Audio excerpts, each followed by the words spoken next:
In 1999, the Irish government introduced direct provision as a short-term temporary solution to house refugees and migrants who were looking for refuge in Ireland.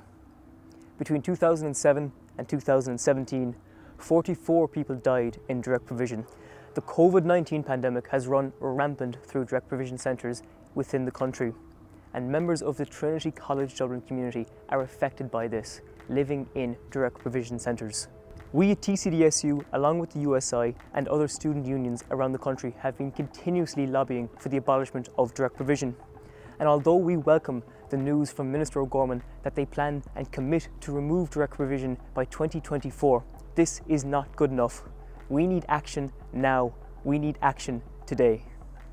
We are launching our fundraiser today, March for Masi, with the aim of raising €10,000 in aid of Masi and Bridge the Gap, both grassroots movements who deal with and help individuals on the ground living in direct provision institutions throughout this country.